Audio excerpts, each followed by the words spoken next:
মন খারাপ কেন ভাই? আজকে বড় ম্যাচ আছে। হাই, প্র্যাকটিস করি। তুই বেঁচে আছিস ভাই? আমি কি তোকে ছাড়া থাকতে পারি? আমি সব সময় তোর পাশে থাকবো।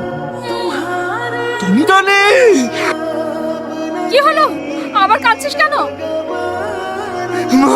মা টনি আমার কাছে এসেছিল মা। অবশ্যই খেলা করতে চাইছিল মা। ভাই তোমাকে এটা দিতে বলেছিল। সামাদ, জানি তুই আমার উপর অনেক রেগে আছিস, আর আমি তোকে চড় মেরেছিলাম। বিশ্বাস কর, তোকে চড় মেরে আমি খুব কষ্ট পেয়েছিলাম। তোর মনে আছে মাকে আমি ডাক্তার দেখাতে কলকাতায় নিয়ে গিয়েছিলাম, কিন্তু একটা সমস্যায় পড়ে গেছে। কি সমস্যা বলুন? এদিক ওদিক ঘুরেও কোনো রুম পাচ্ছি না।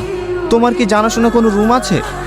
রুম হয়তো পাবেন না, আমি কোয়ার্টারে থাকি। আপনাদের যদি সমস্যা না হয় তাহলে আমার রুমে গিয়ে থাকতে পারি। আমার ডিউটি শেষ হয়ে গেছে, চলেন আমার কোয়ার্টারে। আমি বাড়ি ফিরে তারপর হঠাৎ একদিন জানতে পারি সালমার বিয়ে হয়ে যায়। খবরটা শুনে আমি ছুটে ছুটতে কলকাতায় যাই।